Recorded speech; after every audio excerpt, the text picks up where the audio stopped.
Ladies and gentlemen, welcome to the panel session for leveraging digital technology for health. My name is Azusa Sato and I'm your moderator for today's session. I'm a social sector specialist covering health and social protection, working in the Southeast Asia Regional Department at ADB. Please first allow me to present a session overview, followed by an introduction of the panelists we have for you today. This is an exciting session which will showcase how technology has been utilized in the health sector, especially in response to the COVID-19 pandemic. The session will consider how technology in health brings great opportunities, prevention, detection, and response. The session considers whether policymakers and strategists have maximized the potential of technology for health outcomes, including use of IT for communications and information dissemination, testing, interoperability of data sets for track, trace, and verification, and medical technology for vaccines. The session considers how to better mitigate future outbreaks by using data visualization and artificial intelligence. Then finally, the session will end by exploring how to harness technology to bridge and divide and address inequality, including ways to strengthen collaboration through the use of technology. Now to introduce our esteemed speakers in order of appearance. I'm pleased first to introduce Anit Mukherjee, a development economist who researches the digital economy, fiscal policy, and sustainable development. He is a policy fellow at the Center for Global Development in Washington, D.C. After joining CGD in 2014, Anit has been involved in research projects related to health financing, climate-related fiscal transfers, and the role of digital technology to improve governance. Currently, he's leading a multi-country project on the impact of digital ID and mobile technologies to support financial inclusion, target public subsidies, and achieve SDGs. Prior to joining CGD, Anit has worked on fiscal decentralization influence reforms in education and health financing, and as policy advisor at ADA, the world's largest biometric ID program. After Anit, we are pleased to introduce Ankita Negi. Ankita is the healthcare industry lead for Microsoft Asia Pacific, covering Korea, Singapore, Malaysia, Thailand, Indonesia, New Zealand, and Vietnam. She leads the decision-making for Microsoft's solution strategy and partner ecosystem to meet the needs of healthcare and life sciences customers in the Asia Pacific region. This includes defining and articulating the Microsoft vision for the future of healthcare for the region, and work with Microsoft product and partner teams to help to build solutions on the Microsoft cloud platforms that are relevant for the health customers, including virtual health, clinical analytics, and AI. Ankita will present how tech giants like Microsoft have come up with innovations to address COVID-19. Following Ankita, we have Ming, co-founder and CEO of Smarter Health. Smarter Health provides solutions to capture and standardize healthcare data to streamline and automate processes between key stakeholders in the healthcare ecosystem, which includes specialists of discovery, appointments, and claims processing and adjudication. Smarter Health currently operates in Singapore, Indonesia, and Malaysia. Prior to Smarter Health, Ming was the head of M&A and strategic planning at IAH Healthcare, one of the largest healthcare providers in Asia, operating 77 hospitals in 10 countries. With this background, Yit is a perfect person to give some thoughts on how the healthcare systems can be digitized to ensure a robust provider payment ecosystem that link providers, payers, and clients. After all speakers have presented, we will open the session to discussions and Q&A, which I'll moderate with participation from the audience. Please feel free to ask questions through the Q&A on the right sidebar as we go along. Now I'd like to hand over to Anit for the opening presentation. Over to you, Anit.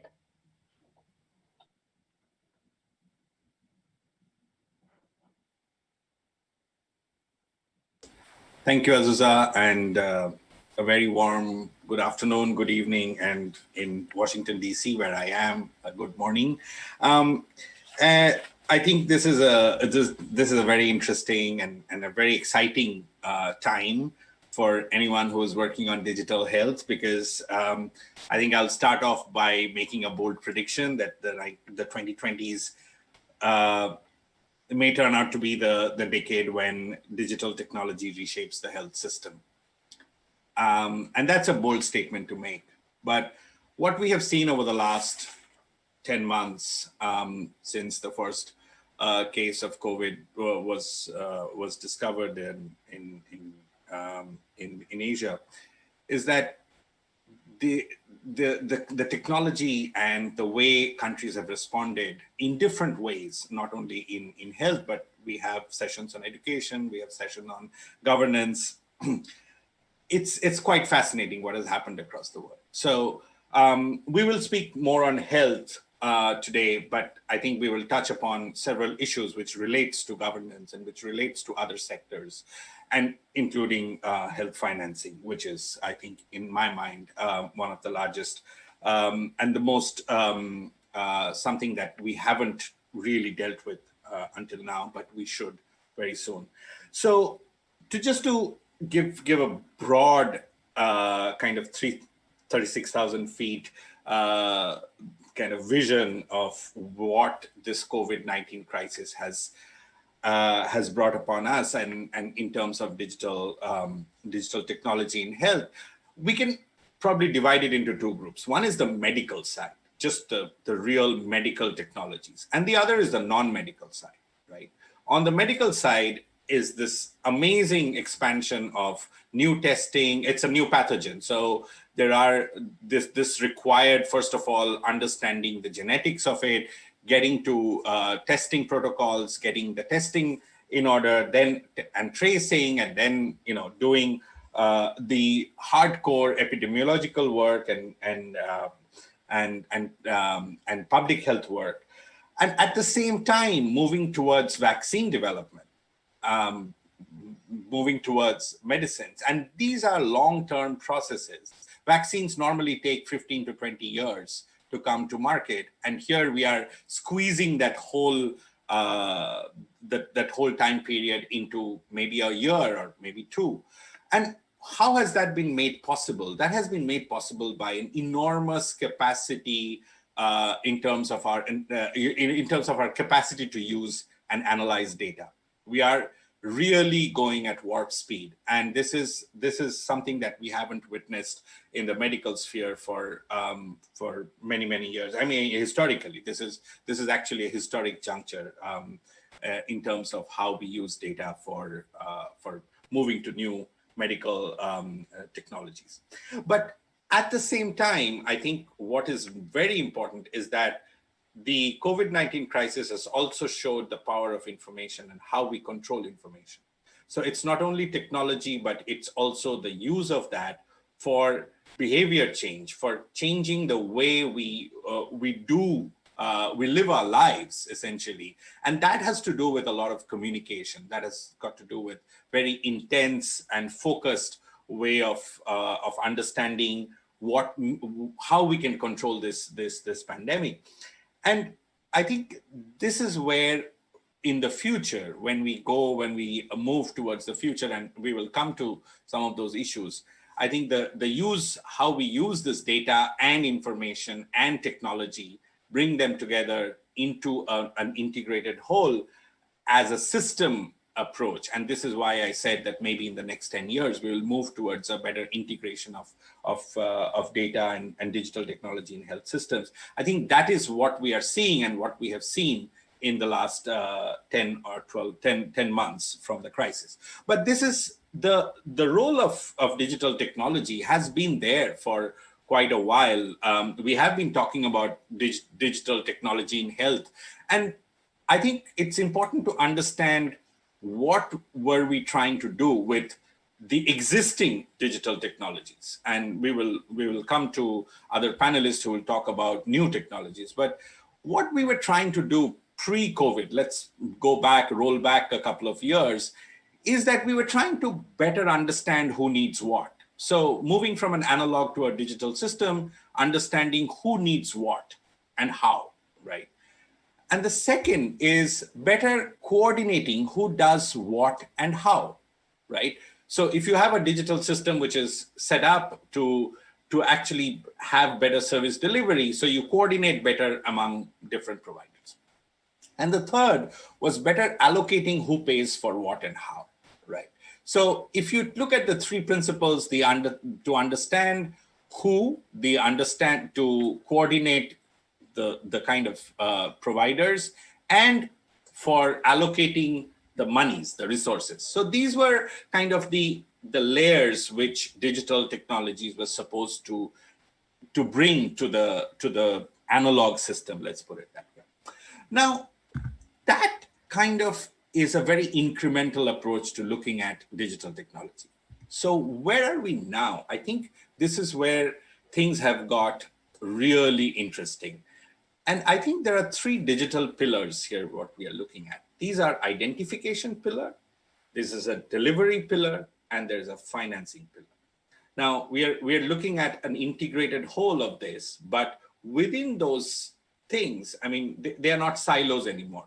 For example, if you look at the identification pillar, that means who is it? For example, in COVID, right? So who has the virus? Now, to understand that, you do testing, you have to really be focused on who you are testing, so you have some protocols. But then on the delivery side, you are also expected to have, say, download an application on your smartphone or on your wearable, right? So you are basically moving from identification delivery and then using the delivery modes to the identification. Then how do you pay for these? Now, because of the way in which the pandemic happened, it is contactless. Like the systems have been pushed towards contactless delivery, payments. And therefore, the whole ecosystem of digital payments have now come into the integration of delivery and identification. So you have a mobile wallet, which is you have to identify yourself through some kind of a credential. You register your SIM, and then with that mobile wallet and kind of the delivery mechanisms that, for example, on testing, you pay through a mobile wallet. So I think where we are here is the fact that we don't have an incremental approach anymore. These are all moving at warp speed together. And this is where I think if we want to understand where we go next, this is something that we need to get a grasp of before we take the next step, because there are opportunities and there are challenges. So one way to look at the way the future is going to unfold is in the use of technology, is to understand that there has been a quantum jump in the collection, analysis, and use of data for COVID-19 prevention, detection, and response. Now, yes, in any kind of, when SARS happened in 2003, I mean, Southeast Asia was one of the regions most affected. Systems were set up, but the volume of data, the amount of data that was collected was not to the extent that we are collecting today. That's because the digital systems have moved 17 years ahead, and there was no social media. Even with the kind of machine learning or algorithms, the artificial intelligence algorithms that we have. So there are three kind of layers in which this data is coming in. One is just the basic identification and tracking of cases. And this is where I go back to the last point that I made, where you have the identification and delivery silos, not silos, but modules merging together. Now, then comes the actual transformation of health services delivery, right? And this is where I think all of us have faced this interesting dilemma of whether to go to a doctor for our regular checkup right now, or to schedule a remote assessment or a remote doctor visit.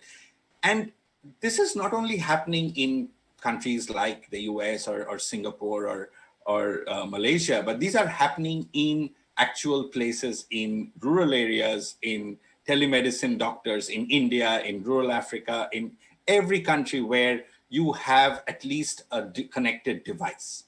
You have a device which is connected to a data system. So it's not as if the digital transformation has happened overnight.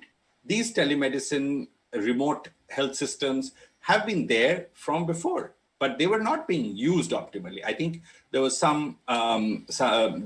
think the WHO put out some numbers, I'm not attributing it to WHO, but the capacity that countries had built was being used at less than about 10%. And now suddenly it has jumped to about 50, 60% of the utilization of the capacity for telemedicine. We have talked about M-Health for many years in where I come from in India, but it never took off because people still wanted that face-to-face interaction with a medical service provider. Sometimes the systems, the health systems need that. For example, in the US, it is encouraged to go to or in the UK, it's encouraged to go to a medical service provider. And that has implications for financing, of co-payment and things like that. Now, after this, due to this crisis, I think where we realized is that we have the means right now to move to at least a 50% remote consultation mode in terms of telemedicine and doctors' visits. And that can reduce actually the pressure on public health systems if you can do this triage before you go to a public health clinic, which is in most developing countries, and we've all sort of worked in many of these places. You go there and you spend hours and hours just waiting for a doctor for a 5-minute consultation. Now, this is where I think the transformation is not only just for just a particular segment of the population, but managed well over the next 10 years, we can bring this to a much broader segment of the population and people who really would actually need these kind of services, and which are essentially the poor, vulnerable, with high incidence of communicable as well as non-communicable diseases. So I think these are the first two. And then I think one needs to understand that you have to somehow pay for these services, right? Even if you're doing a doctor's visit, doesn't mean that it comes for free through a computer, right? I mean, you have to somehow pay for it.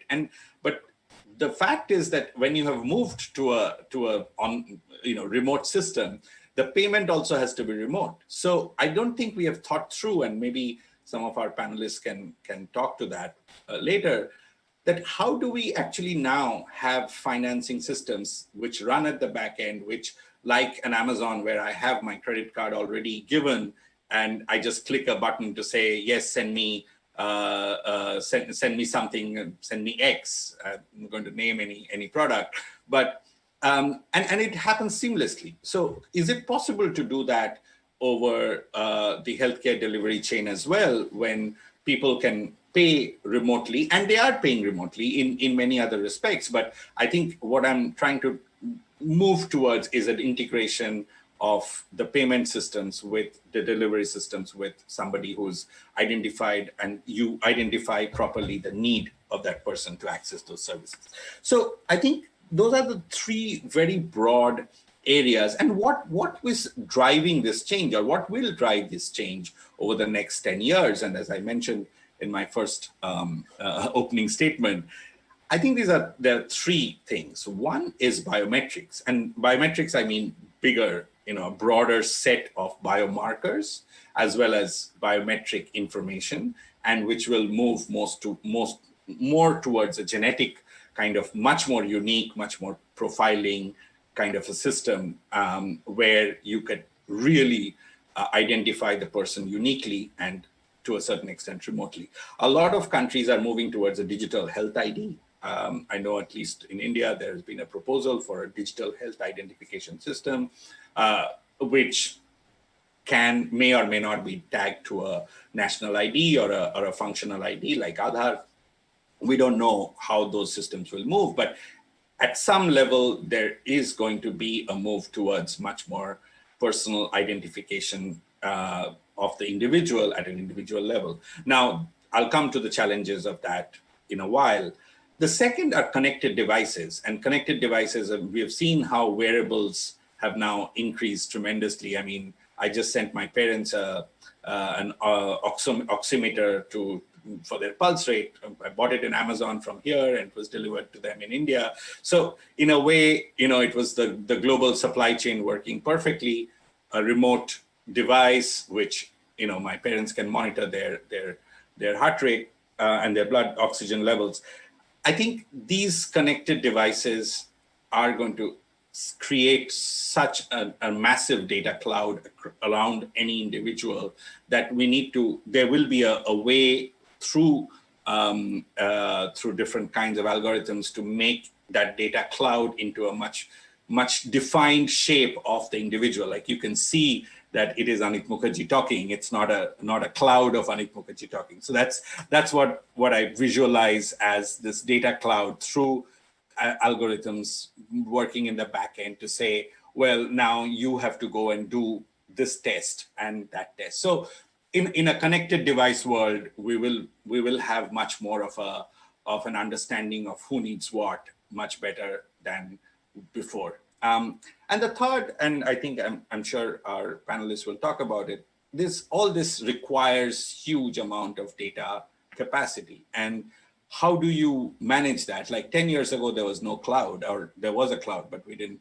probably know about it or use it. But today, I think it is, we don't expect that data to sit in one warehouse and in one computer. It's not possible. So how do you manage this remote, the data environment? Is it secure? Is it safe? I think health data is personal identified information. So one has to be very, very careful about how you manage these systems. And through connected databases, you can definitely profile much more than you could just as a disease profile. You can see what kind of medicines they're buying, what kind of lifestyle they have, and things like that. So these are really important issues that we need to talk about. And finally, I think if we look at COVID-19 as a stress test for health systems, it can provide valuable lessons as to what we want to do and where we want to go. So one first point that is, how can we improve the capacity of existing systems? As I said, for example, telemedicine, there was system capacity, but we were not using it, right? So how can we don't need to build right now. I mean, you first need to understand what capacity exists in the system. And sometimes the healthcare inputs are digitized. For example, the machines are digitized, but the processes are not. So can we move around the processes? Can we generate efficiency gains? And this is also more than efficiency, is also equity. For example, if you reduce the load on the public health system, hospitals, then you can serve poorer people or people who need more care in a much better way than you can if the hospitals are at 150% capacity. Now, the second is, how do you build a new delivery structure that is fit for purpose? And fit for purpose is actually like healthy, right? So how do you break down these health information silos to encourage the use of new technologies, but with appropriate safeguards? How much of your personal information are people, like citizens, willing to put out there? And how much of it, and what kind of assurance do they need for those information to be used in a proper way? And the last is to reimagine financing and payment. And this is, again, something that we have talked about, we have moved around, but we haven't attacked the issue where, as we move towards more customizable health solutions to individuals, what about more customizable payment solutions for individuals? Do everybody need to pay through the same mechanisms, or can there be better payment? And this is not only payment for one particular service as an individual, but also how big payers, for example, the insurance, health insurance, public sector health insurance, private health insurance, pays for services rendered. So I think I'll stop there, and I think I've made a broad sweep of what we are trying to achieve over the next 10 years, if my prediction of the transformation of the health system is correct. But I'll leave it to Azusa and my other panelists to kind of enlighten me on whether that would happen or not. Thank you. Thank you so much, Anit. It's an excellent overview, a very informative presentation.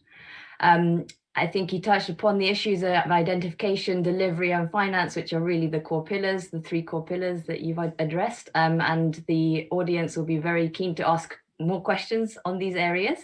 But before they do, I would like to give the floor to Ankita, who will touch particularly on probably identification and delivery of these systems from a Microsoft perspective. So over to you, Ankita. Thank you very much. Thanks, Azusa, and I completely agree. Anit, that was like a great comprehensive context to where we are today with healthcare. But I would just want to add this, that when we talk about healthcare digital transformation, it's not something for the future. The transformation is happening now. It's already in motion. 2020, it has been a very dynamic year for us. None of us expected the pandemic. And the whole healthcare industry was impacted with it in a very unprecedented way. And I want to say that it has had a substantial impact, and in many ways, it has raised the bar on what we need to collectively deliver as an industry. And when I talk about healthcare as an industry, I mean the entire ecosystem of the private technology providers such as us, but the payers as well as the hospitals and the health system, as well as the Ministry of Health, the decision makers, bringing the entire ecosystem, as well as the ISV providers who create those really niche domain healthcare centric solutions, and the research and the scientists. So it's where all of us need to kind of now start addressing the need of healthcare today. And Anit has kind of touched upon across all the key points when we talk about healthcare digital transformation.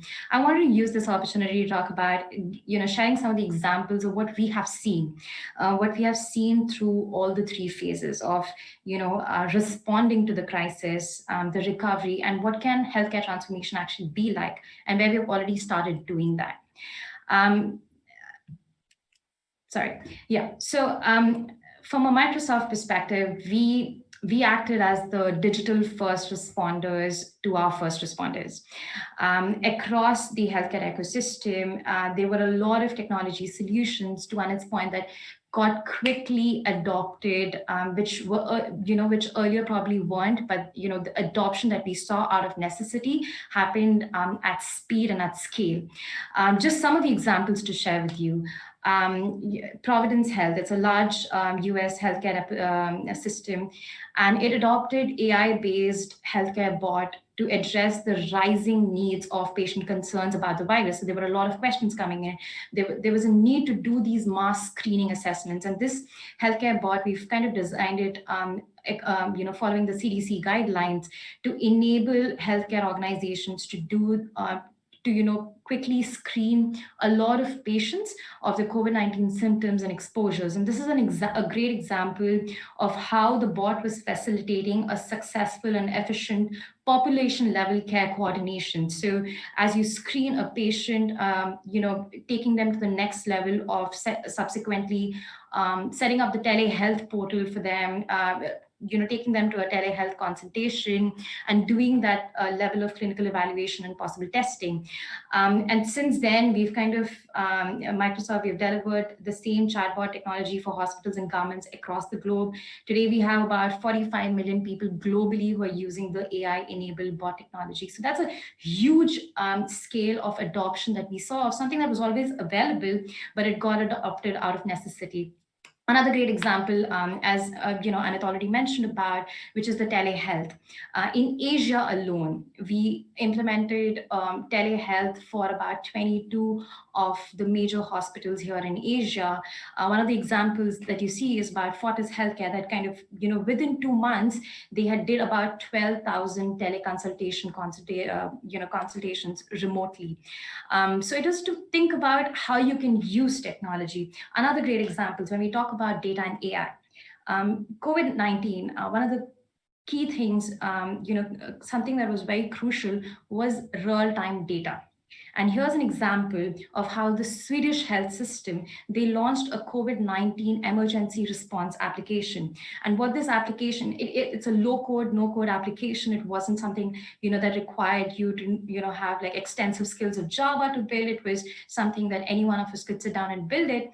And the frontline workers could use their mobile devices to keep track of the COVID-19 patients, the protective gears, the PPEs, the ventilator use, and other COVID-19 related information. transmission. And so all this information was then synced into the dashboards to help the Swedish leaders to gain situational awareness and to be able to, understand what are the important supplies you have, the equipment and the resources to make better decisions and timely decisions across all, their 5 care facilities, 2 emergency departments, and, all the critical units. So it talks about how you can kind of bring all of that together, the power of, bringing all that data together on one platform. Another example, in terms of being able to run your systems quickly, to spin out your systems quickly and be relevant in the market, is example of Zulik Pharma. So Zulik, they provide drugs, medical supplies and services across 13 countries.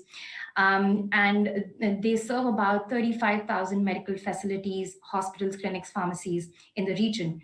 And when COVID-19 hit, they faced the challenge of, there was a lockdown, there was a supply chain issue, and they were able to quickly move all their mission critical applications to cloud for better scalability and performance.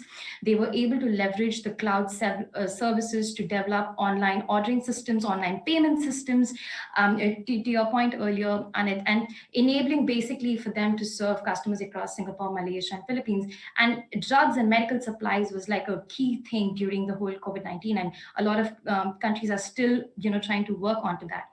Another great example in terms of cloud scale analytics, and needing something, quickly within days.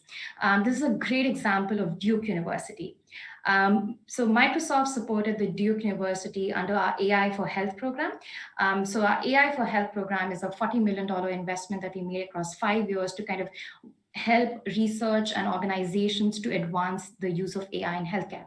So Duke University during COVID-19, they were looking for a solution that could address the problem of the shortages of ventilators. And they wanted to identify the best way the ventilator capacity can be split between 2 patients. And so they needed to run hundreds and thousands of simulations that would take about 1 million hours.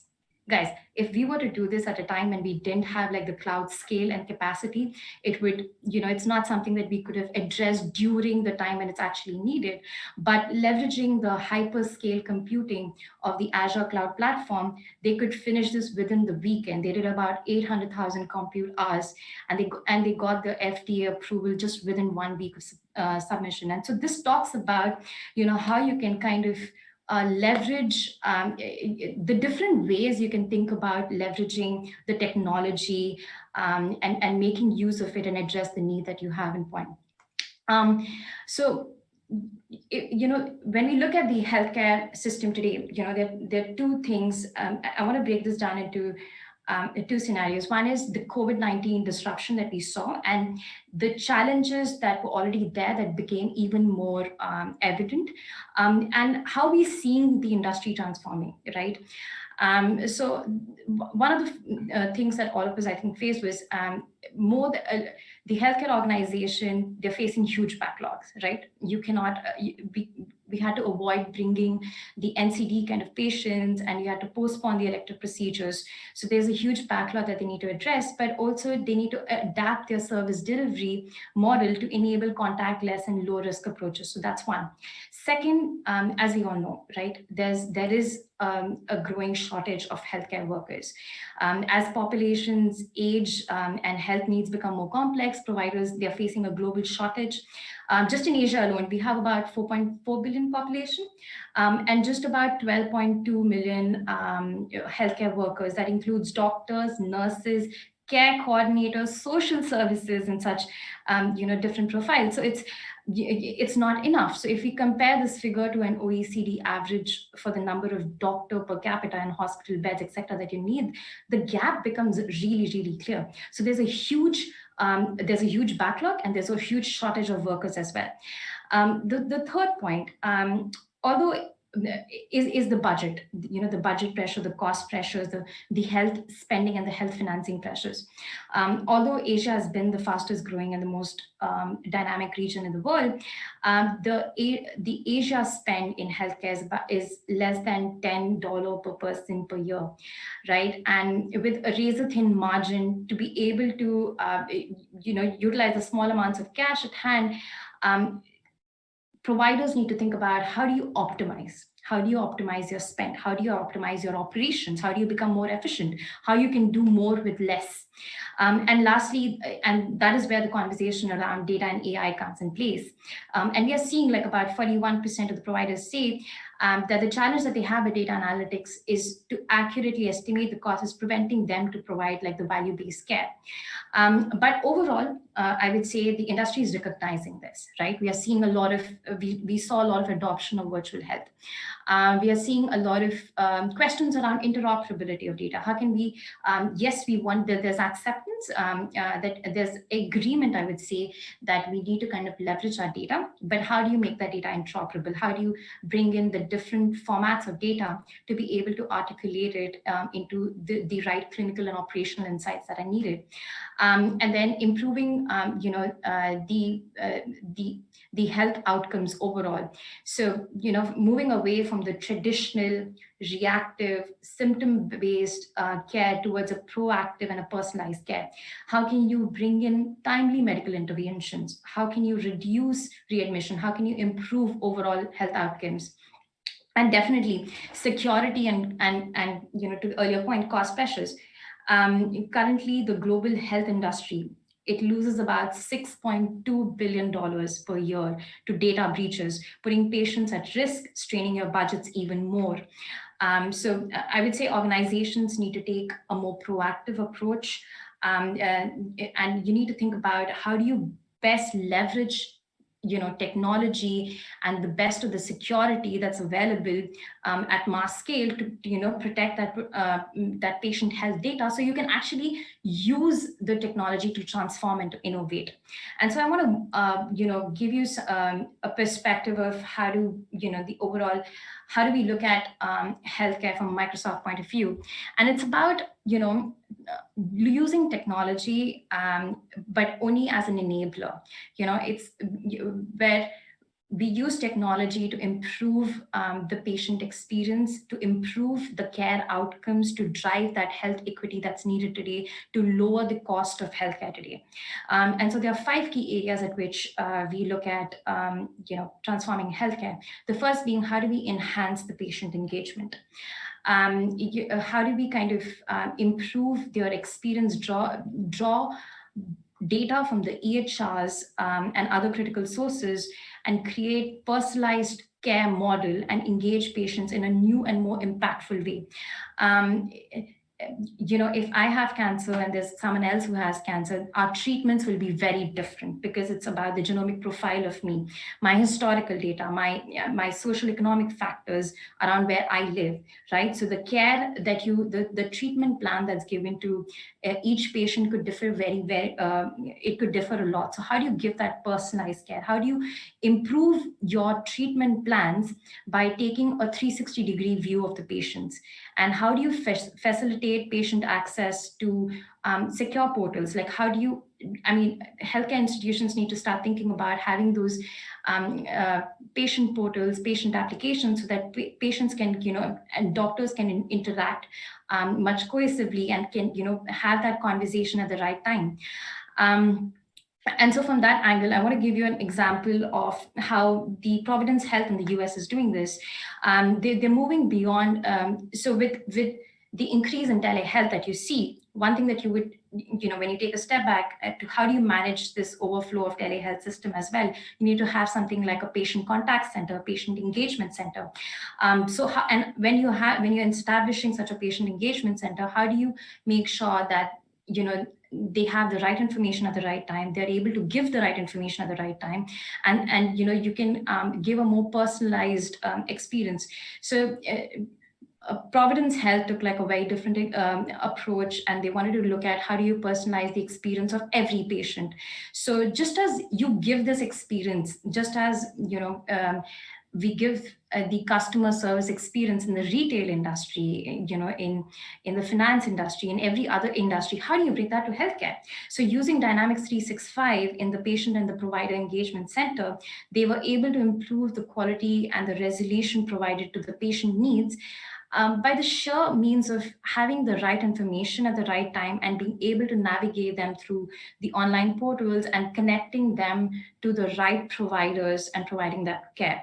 So that's an example of how you can kind of improve your patient engagement. And so moving on, I think the biggest focus is how do we empower the care teams? There are a lot of inefficiencies that we can kind of monetize and optimize the operations and digitize the clinician workflows. But also, how do you improve the care coordination? When we look at I would take cancer as an example. When you're treating cancer, it's not one doctor that plays a role in it. You have like a tumor board. You need to consult with a multitude of doctors. And how do you kind of enable that communication so that you make it centered around the patient versus being centered around the provider system, which reduces the patient experience, especially when they're not well, and reduces the anxiety as well. So accelerating the health team's ability to coordinate care in a secure environment and simplify the complex workflow management. So how can they kind of share knowledge more easily and securely? How can they better monitor patient conditions? And how can they accelerate the decision making? So, and how do we provide them with advanced analytics, getting them access to the case files, getting them access to the population level data, the claims data, and all the comprehensive records that they need? How can a doctor easily access that information versus having to come back to your systems to kind of access that information, right? So how do you, make your care team more mobile? How can you use AI and analytics to proactively identify at-risk segments of the population and reach out to them? How can you detect discrepancies in the data patterns and quality of care that's delivered? And that's a conversation around how do you improve the quality of care by identifying populations that are at a higher risk for a suboptimal care. So that's kind of how you can kind of think about leveraging the data and AI in this space. And also, how do you, make it simple? How can you simplify processes for them? We have an example of in New Zealand where we did an implementation of like chatbots that can help the clinicians and the nurses to be easily interact with these bots and get the relevant information that they need versus having to flip through, multiple applications, multiple sites, or paper-based systems. So. Just to give an example here, NHS in the UK, they serve about 65 million residents across, the 4 countries, and more than 1 million patients they see every 36 hours.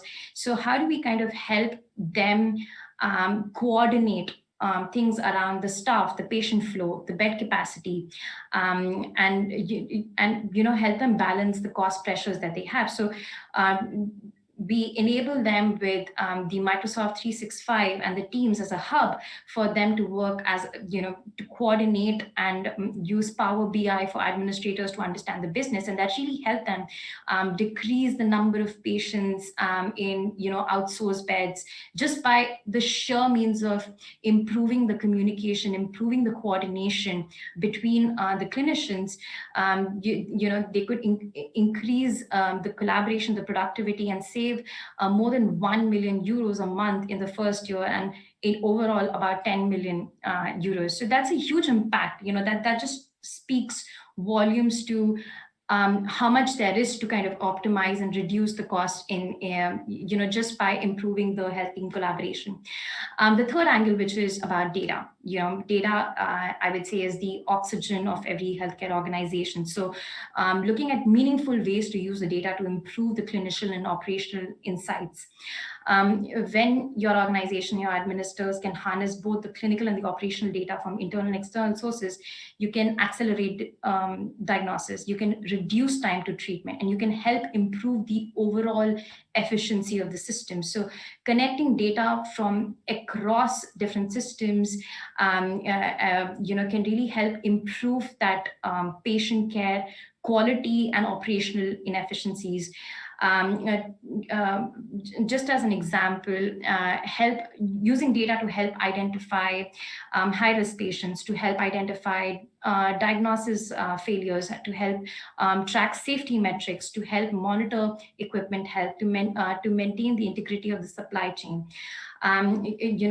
To track all the KPIs that we have, readmission rates, length of stay, etc. How can you use data to do that? So here's a really great example of Steward Healthcare, where Steward basically asked Microsoft the question, what if we could predict the length of stay at the time of admission so that we would immediately know precisely how to staff and which patients would need tighter coordination and scheduling and reduce the length of stay.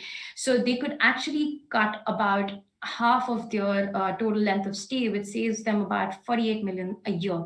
And this is an example about, scheduling, how do you understand what resources are needed at what time to optimize your supply chain for your daily operations to reduce the cost of delivering care. So they could predict the volume of about 1 and 2 weeks out with 98% accuracy and reduce the cost of the scheduled surgeries. So being able to predict the volume and length of stay several weeks out allowed them to fine-tune the nurse scheduling. And that is clearly showing a huge impact of how you can reduce the cost of care as well. Which is a very important point in today's context. The third being security. There are a lot of questions around, I would say, protecting health information is a critical area and a top of mind for all executives, because when you're talking about protecting health information, it's twofold. You're not only talking about privacy and security from end to end, but we're also talking about compliance and regulatory changes. And I would say relying on cloud services, across the industries is growing. It's not just about the financial sector or the retail or, all the other industries adopting. It's also the governments that are adopting cloud. It's also, the national defense teams are adopting cloud. So the cloud adoption we see across industries is definitely growing. And at Microsoft, we are committed to providing the trusted set of cloud services. We invest about $1 billion each year just on security. And that's a huge level of investment as well as commitment to making sure that 24/7 protection year-round with leading experts. We've got this, the red team and the blue team that's continuously tackling our own cloud environment to use AI and machine learning to improvise, right? So there's a huge emphasis on cloud, and I would say, the way we approach every organization should take a very proactive approach for cloud and security. Security starts from end users as well. On how you're using your devices. Security, a part of your security is also, are your devices up to date? And the approach that we take towards cloud security is zero trust. Like trust nothing, always assume breach. And that's kind of the approach that organizations in healthcare need to also start, catching up with other industries on how we're kind of working towards security. And just, as an example, St. Luke's using the Microsoft Cloud Productivity Platform, they're using the productivity platform and they're able to protect the sensitive data of about 1 million patients and reducing the risk and enabling them to coordinate care much better. So they're using the technology and they're able to kind of maintain that security. And that's kind of the point that I'm driving home here. But lastly, how do we reimagine care? How do we think differently about the way we are delivering care. Ask ourselves, can we use quantum computing? Can we use AI? Can we use IoT? Can we use genomics to totally transform the way we deliver care today? There's a lot of emphasis today on genomics based. How can genomics be used to kind of improve diagnostics, and not just at a patient level, but also at a population level. And it plays a huge role in being able to provide those improved diagnostics and those effective therapeutic strategies, as well as think about how can we use genomics today to prevent these kind of outbreaks, right? We predict weather. Can we predict outbreaks? And what would it take us for us to do that? So it's about how do we completely change the way of how we think about healthcare? And just to give you an example, right? This is the case of the Case Western Reserve University, where they're using the quantum-inspired algorithms. And the reason I bring this example is because when we talk about quantum computing, people think about it's way in the future. It's we'll cross the bridge when it comes. We need to develop a lot of things on our own right now, but it's actually happening today. They're using quantum computing to produce scans that are up to 2 to 3 times faster than their prior state-of-the-art approaches. So being 30% more precise in measuring the key disease identifiers, the magnetic resonance fingerprinting technology that they have, it's improving basically the speed and the specificity of which can kind of impact hundreds and thousands of patients a year. So being, reducing the workload of the radiologists, the pathologists, and enabling them with AI and these kind of technologies to quickly diagnose, the tumor or the abnormalities that they see in the CTs and the MRIs. Just to close this off, Microsoft recently announced the Microsoft Cloud for Healthcare, and it's our first industry-specific cloud offering. And it's our commitment, to ensure that the tools we provide are up to the task of supporting our customers in the time of their need. So the offering brings together existing and future capabilities that deliver automation and efficiency in a high-valued workflow, as well as the deep data analytics for both structured and unstructured data that enable providers to turn the insights into action. So, bringing together, partnering, with bringing our partner ecosystem together in this, leveraging on those cloud data models that can just, that you can use as a plug and play, improving the patient engagement, the team collaboration, and the clinical and the operational analytics to deliver the personalized care, to improve the patient insights, the virtual health, the care coordination, the continuous patient monitoring, bringing the right medical interventions in place, clinical analytics, data interoperability. So all of that comes together in the Microsoft Cloud for Healthcare. And yes, so I think the road for healthcare transformation is, we are en route. There's a lot to do, but definitely it's something that people have already done, and we need to kind of learn and see how we can, leverage all of this and move forward. Thanks, Azusa. Thank you so much, Ankita. I am so impressed by how much Microsoft does. Thank you for your excellent insight. And I was particularly impressed with how Microsoft has been supporting the patient experience, particularly through the use of big data. And the range of technology supported and both invented by Microsoft is very impressive. Thank you also for touching on the issues of cost control and coordination, which is something that I would like to elaborate upon a little bit more with Yit, our next speaker.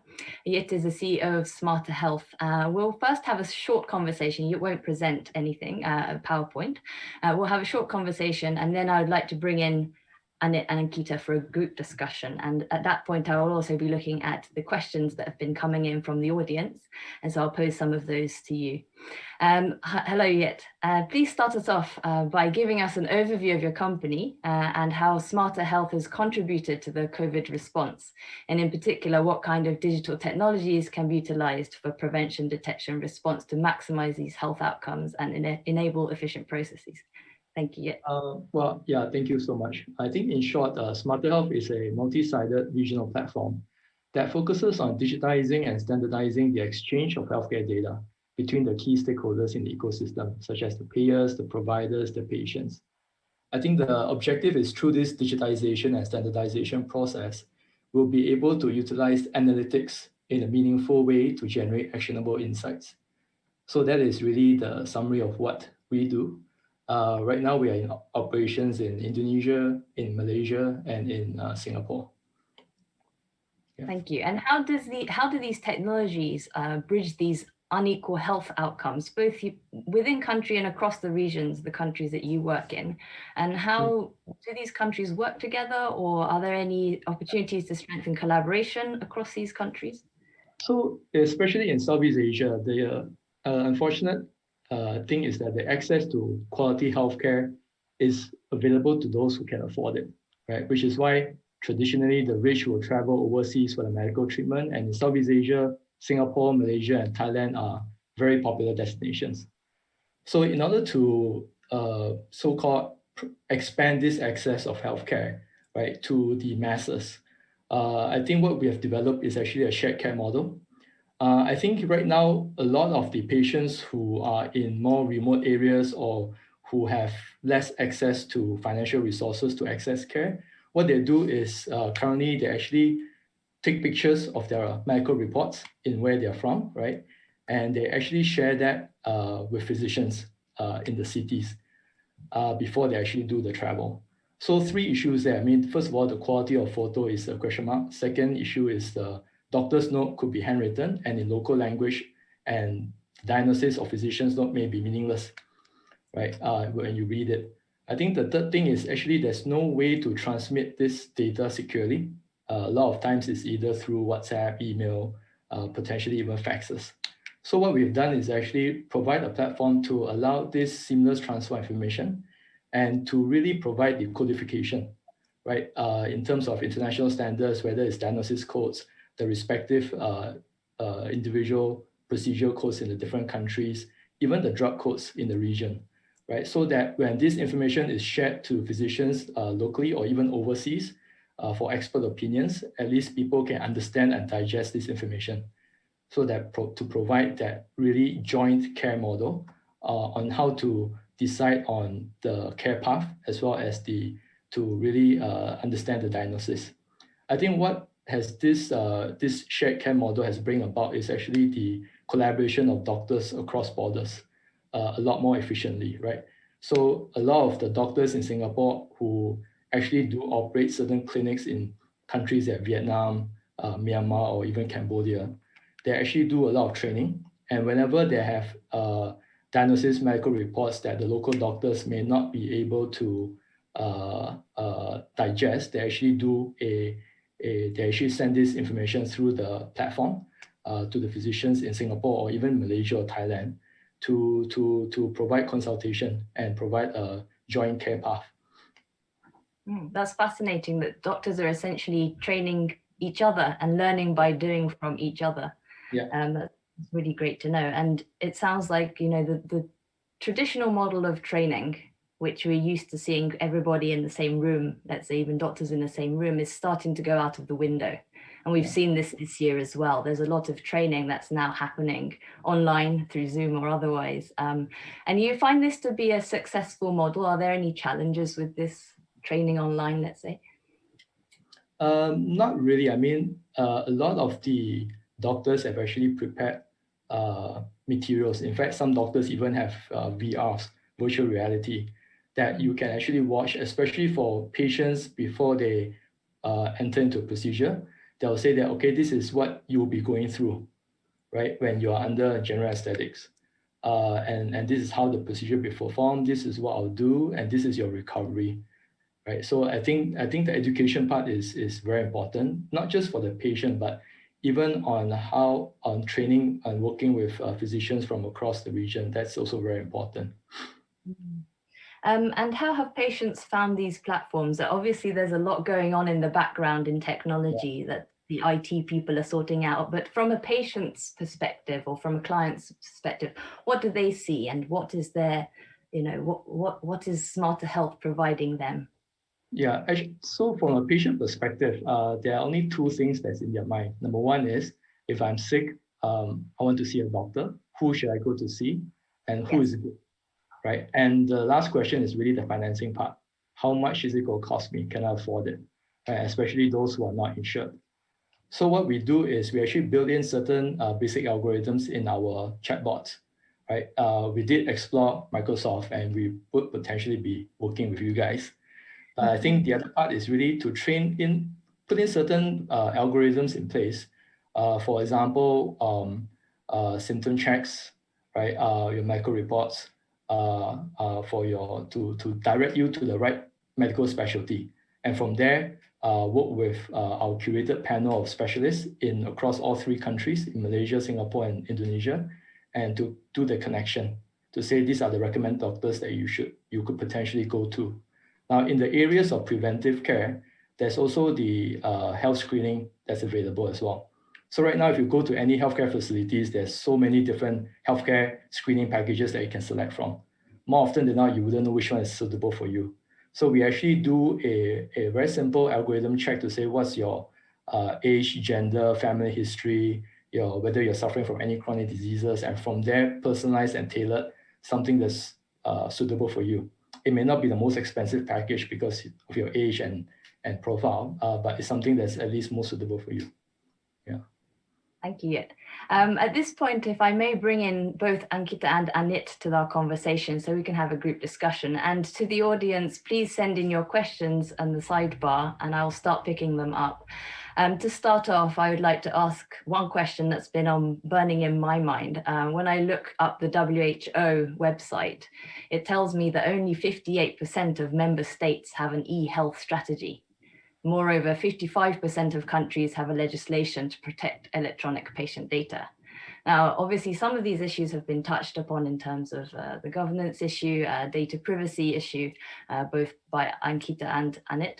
But with such low coverage of appropriate policies and governance structures and even visions, how can we expect developing countries to uptake some of these technologies that have been spoken of? They sound so ideal, right? They sound super actually on paper, but a lot of the times the governments won't enact on them unless you have some kind of strategy or roadmap, say.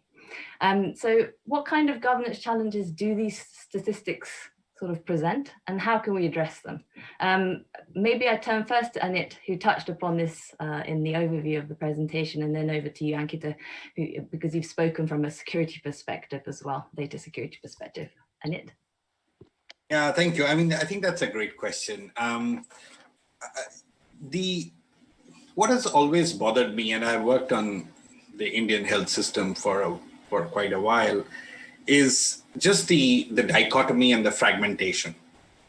And so on the one hand, you have a super kind of specialized private sector. People come from abroad to access those private services. And on the other hand, you have absolutely really basic, even not the basic infrastructure, right? Now, on top of that, you put in something which is a digital architecture. And I always say that the digital architecture, if it is on a weak foundation, will just replicate, if not worsen, the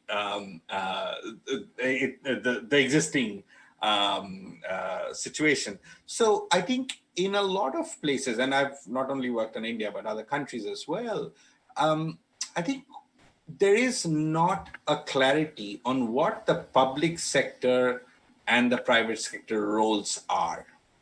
And this is where a lot of confusion stems from. What do we do with these new technologies? And at some point, I think this question of coordination of public and private sector partnership is actually the key. So I think the main question that you are saying is how is this the technology in health should be governed, and whether countries have a strategy. I would say most countries don't. I mean, they have something on paper maybe, but at a level, and I'm talking about developing countries here mostly, but at a level of operations, it's still two very different systems working in parallel and sometimes in conflict with each other. So I really, really do hope that the COVID-19 crisis has opened the eyes of many of these governments, which probably had an e-health strategy, but didn't implement it, or didn't have one at all, to say that, look, I mean, now is the time when we all sit down and say, what is it that we need? And what do we have, as I mentioned, to move this in a much more integrated fashion? One really, really key area is this whole, the policy and the collaboration interface, the public-private collaboration and the public-private collaboration, both in policy and in delivery. And that's where I think the main thrust is and should be going forward. Thank you. Ankita, perhaps you can give a few thoughts, and then yet maybe touch a little bit upon these PPP aspects. I'm sure you've had some experience with both private and public providers. Ankita, please. Thanks, Azusa. I think one of the things, so when you think about digital transformation, and we've done this with a lot of customers across, and what we realize is two things that actually work. One is the initial conversation, like putting together that public-private partnership, so that when we are building those strategies are more aligned with to where the technology is today. The policies that we put in to govern are more aligned with where technologies are today and are not, for the analog and the digital world. And that is where I would say the public-private partnership comes in play, where we can kind of help give that insights into how the technology works, how you need to think about security, compliance, governance around it. So definitely it's a joint collaboration. But having said that, healthcare is unique, definitely. There's a lot of complexity in the that we have in the industry, but not to say that that's the only industry that's complicated and that cannot transform. There are a lot of these big national strategies that we're thinking about, like from a smart city perspective. So the question is basically, how do you make it work? And we need to realize that when we are talking about these large scale transformation, we need to one is lay the right foundation by getting the insights, by securing the insights on the ecosystem. Two is, how do you break this down? How do you break this down? How do you start small and scale fast? How do you put in those things like the sandboxes and those landing zones where you can come in and test your innovation? You can come in and test your you can do a policy hack, you can do an innovation hack to understand if that solution is actually in a sandbox, another word for it is basically in just a test environment. How do you kind of make sure that it's compliant, it's doing what what it's expected to do? And then the third part that we feel is very, very important, that we don't pay a lot of attention to, which is communication. Communication, change management, adoption, skills. These are all things, I would say these are all synonyms to each other, but this plays a very key role in bringing the people along in this journey. We can have great technology roadmaps, we can have great policies put together, but it goes back to the same conversation around telehealth. It was there, it was always available, but it was about the adoption, right? So how do you kind of make sure to do that? And the COVID-19 was a great example where we can see how we could start small and scale fast, because we had to do it out of necessity. But it also speaks volume about that it is possible, it is doable, but you need to kind of break it down, you need to test it out, you need to bring in the whole ecosystem, and then you need to communicate and bring your people along in this journey by bringing in the right skills. So when you're talking about transformation, but you're not putting in the skills factor, you're not putting in the right policy structures in place, it will not scale. scale because it's coordination across multiple agencies, and unless the frameworks are clear, and frameworks, I would say not frameworks, not policies, because you want to kind of enable the ecosystem and not restrict them. So yes, I would say from a digital transformation perspective, we need to kind of think around all those key factors. Ankita. Yet. Yeah, I think the collaboration between the public and private sector is definitely key. A lot of the innovation is happening already in the industry, especially from the technology provider space. And I think a lot of the government departments are already setting up their own internal innovation centers or departments, right, where funds are allocated for these guys to really find ways to work with tech startup companies or even technology providers, more mature technology providers, to come up with proof of concept products to see how they can reinvent in the way they deliver their business. Right. In fact, in the case of Singapore, the government has actually set aside funding as well to fund some of this proof of concept. Right. And if this were to be proven successful, I mean, they can roll it out into a live product. Yeah. Thank you so much.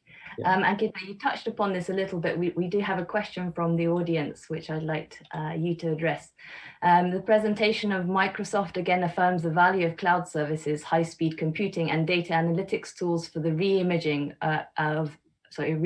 I guess, of health service and health financing. In your engagement with developing countries, what should these countries do to accelerate their adoption? Is it just financing? Is there something Microsoft can do, like donating cloud services and others to countries? So you touched upon this a little bit in your first response, but perhaps you could elaborate a bit. Sorry, you're muted. Thanks for that question. I think I would want to say that, we talk about, from a public sector perspective, we talk about the National Empowerment Plan, which is how do we, partner with governments and organizations to scale this digitization, helping them in the strategy, helping them in testing it out, in building it out, and delivering it. How do we help them from a skills perspective, and how do we help them from a security, and as well as when we're doing all of this, how do we make sure that the technology that we're doing is more sustainable? It definitely, one of the things that I earlier already touched about is how do we, to drive this kind of adoption of technology solutions. I think one is you need to create that environment of innovation, the environment of where people are more accepting towards it. So this is something where we can kind of make people feel comfortable. I think just the way of technology is seen as, when we talk about technology in healthcare, people talk about security. When we talk about technology in healthcare, people think that it's going to take away their jobs. So I think making people feel comfortable on how the technology is actually an enabler to you versus, doing any such thing as that. But I would definitely say that, from a public health system, there are many patient journeys that we need to think about. So it is about picking up that one particular journey and going ahead and executing it. And that would be a proof of concept of how technology can actually help. For all our customers, all the examples that we shared, those examples were, those foundational wins that we had in these customers to then help us grow and build that next, the Horizon 2 and the Horizon 3 of transformation. So it's about thinking from that perspective. I like the way you put it there. So essentially, we can support countries to do things like pilots on a small scale or in certain geographic areas, which may need more than others, etc., rural versus urban, see how the proof of concept works out, and then ensure its sustainability. So my next question is exactly about sustainability. There's a lot of passing fads in technology. And I guess my question to everyone, but first to Yit and then to Anit, is essentially how do we ensure that these technologies presented today are not passing fads, and that how do we even know that they're not passing fads? Yit, please. I mean, from having spent 3 years in this organization, whether it is a passing fad or not, you never know until you actually roll it out. You need to actually roll out the product to the market and see how is it being accepted and how it grows. I mean, it takes a life on its own after that, right? But again, it's not something that you will know and you'll be able to predict before that. So I think one needs to be agile, like you say, be willing to change, and the product that you roll out in the first place will always be subject to feedbacks from the users, and that is where you try to shape and further redefine that product and make it more user-friendly or more usable to the users. Yeah. Yeah, I think that's a good point, that you have to keep adjusting as you go. Yeah. And any thoughts? I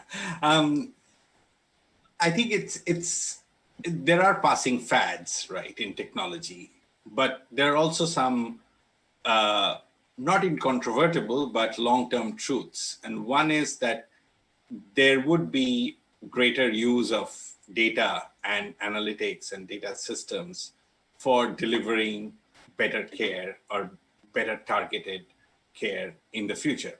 Now, what that means in terms of exactly what you use today depends on two factors. One is your appetite to change your system. New technology means changing processes and systems. And second, your budget, right?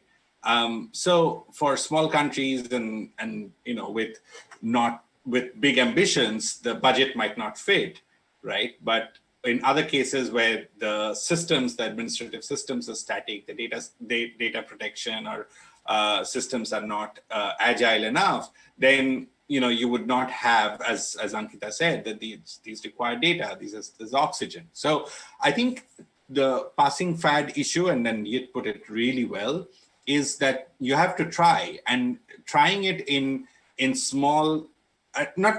Sometimes it's not small. I mean, say. A pilot with 1 million people is not a small pilot, but it gives enough indication of whether that can be scaled or not. And that is a judgment that policymakers have to do in order to ensure that you are not also losing the moment. Because if you lose the moment, then you are again back to you're in a legacy cycle, and you're not keeping up at the frontier. So it's a very delicate balancing act. And having been there, one understands that there are choices, trade-offs to be made. It's not an absolute decision that any policymaker can make, both on the private sector and the public sector. I mean, the private sector has as much of an investment case for investing in new technologies, and as much cost of it as well as a public sector policy. So I think it's on both sides. Indeed, there's a big sunk cost if the technologies don't work too. So this is related to my next question, actually. As healthcare professionals, we really care most about health outcomes and citizens' well-being. Ultimately, all of this technology, digital stage, and get your thoughts on this. What do you think should be measured? And then how can you say it's successful? Yeah, thank you. So to everybody. Yeah, maybe I can start off. I think health outcomes there are two levels of health outcomes. There's the level one where we look into generic things like your length of day stay, your readmission rates, your rate of complications, right? And the cost of your procedures. These are all soft indications of quality outcomes. And then there's also the deeper level of quality outcomes where we actually work with specialists and their respective specialty groups, whether it is in the area of orthopedics, for example. If you go through a total knee replacement, what do you start walking in day 3? Can you do a squat in day 7? So a lot of it is both sides. There's reporting from the doctors. There's also the reporting from the patient themselves. And this is what we call patient-reported outcomes, right? Where there are questionnaires that will be sent to the patients post-discharge to see the level of pain, whether there's infections, whether the patient is mobile and can start walking or potentially even running or jogging. So there's a couple of areas where we need to look into. But I think the most important part about capturing all this information and data is that it needs to be standardized, right? So that there's a reference point to check and benchmark. Otherwise, if reported outcomes are not standardized, it becomes you're collecting a whole lot of unusable, meaningless data. Yeah. I think, Azusa, I would just kind of add on to what you had already said, like completely aligned. Just a couple of things to add to that is that when we are doing these kind of transformation projects and we are doing these pilots and these proof of concepts to understand, is it working, is it not, just clearly defining that for this particular pilot or proof of concept, what is our objective? And then mapping those KPIs, those specific KPIs you want to measure, because we can measure a lot of things. You know, when we get down to with data and AI, we can kind of bring together and we can measure a lot of parameters. But at each stage of your pilot, as you're growing the scope, if you grow your objectives, you grow your KPIs, and with that you can kind of keep measuring and improving your outcomes, consequently kind of improving the health outcomes that you're trying to deliver. But the point I'm trying to drive here is we should not expect to like for the final product that we take into the product that we would want the whole mass population to use. We can't expect all those KPIs when you're doing a pilot. So we need to kind of as we break down the implementation, we also break down what we want to measure. And then to his point, like, from an operational perspective, from a clinical perspective, from the cost of, the cost of care as well, there are many different ways we can kind of measure the outcome of, a particular solution.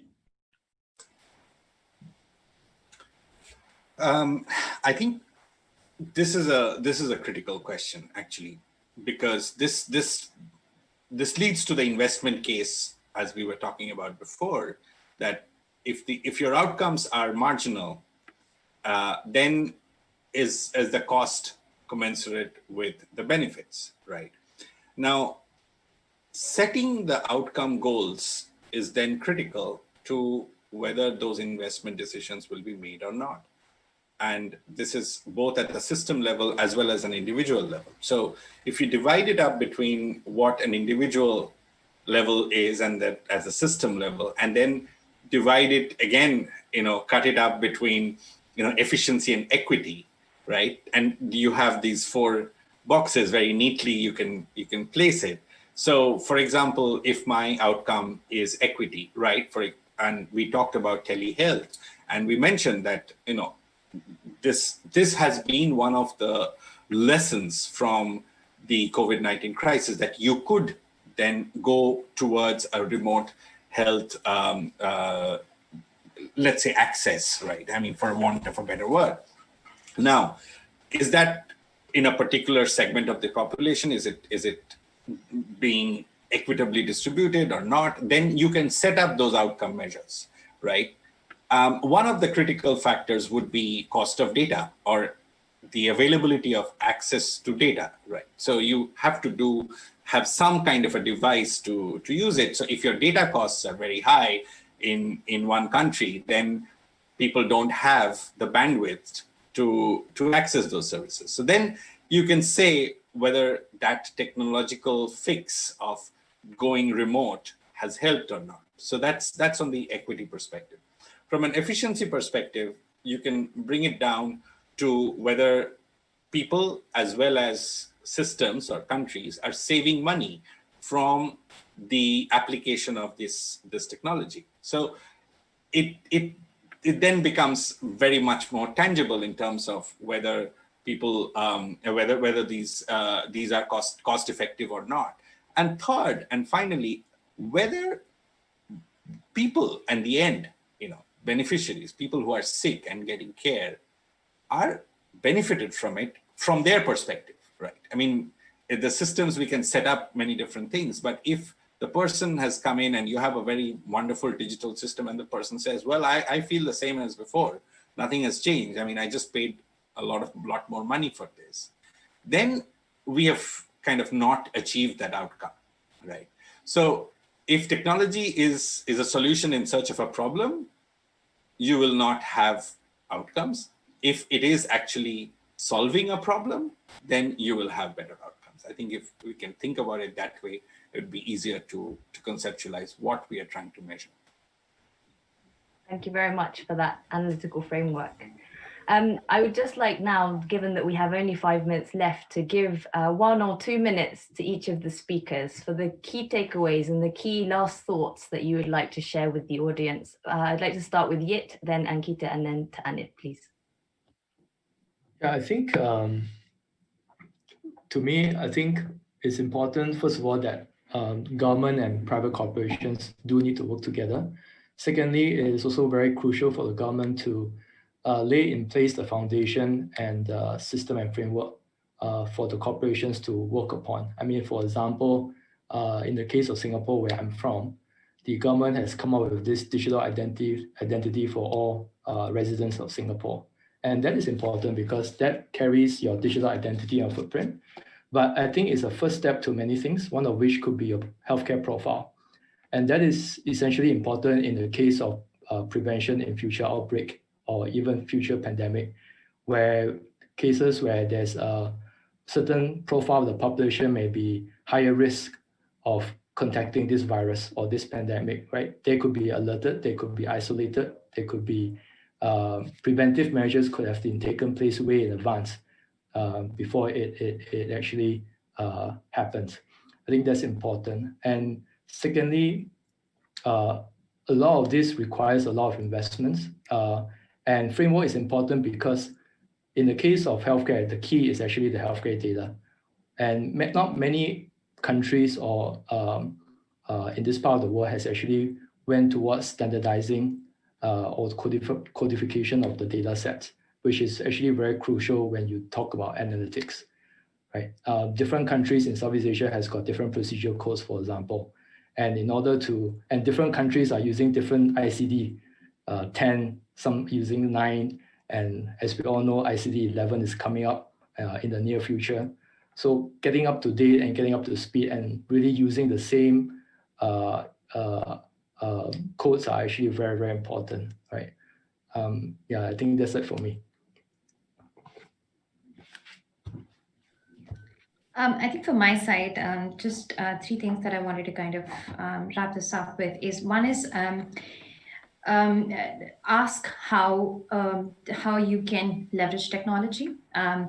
Identify those areas where technology can be that enabler. It doesn't have to be, AI and radiology. It could probably be how can you can improve the health equity by taking the patient care to the remote areas, right? How can you use telehealth to do that? So there are many areas in which you can kind of leverage technology, identify what's most critical, start small, scale fast, break down, the transformation that you want to see into, the 3 horizons where we kind of, optimize your infrastructure today, make sure that's secure, make sure that's scalable, make sure that it's providing you the results that you need, and then think about how you can then use that to connect all the dots in the ecosystem and then completely use it more from shifting away from illness to wellness and population health management. So those would be my words to everyone. Quickly, I think I've just, it's more of a plea rather than a statement. I think I'll stand by my initial thought that, the next decade will be transformative in terms of how health systems are changed due to this deluge of technology and data systems and digital systems that will be embedded in these countries' systems or even private sector. But it should not leave anyone behind. I mean, sometimes these transformations are fast, they're extremely rapid, and before we know it, I mean, you have a different set of problems facing policymakers in developing countries, especially even in developed countries. So I think the COVID-19 crisis has given us that pause, that lesson that, even in advanced systems, we still don't know a lot about how people are affected differently by different diseases, but let's not leave anyone behind in our rush to reach the technological frontier. Thank you so much, Anit, for that reminder. So I'll close this session now. We're at a historic juncture, harnessing digital technology. No doubt 2020 has really changed the landscape of the health system, but we've been reminded by the speakers today that the capacity for digital health has been there for a long time, actually. It's our job to grow this capacity, and that 2020 has forced people to get on these platforms sooner than envisaged, perhaps, due to social distancing becoming the norm. So our collective job now really is to maximize these processes we've been speaking about and the inputs to generate the efficiency and equity gains, but very rapidly. So in closing, I would like to thank all the panelists in this session, to Ankita, Anit, and Yit. We're so grateful for your time, and I know that people have been joining from all corners of the world at different times of your day.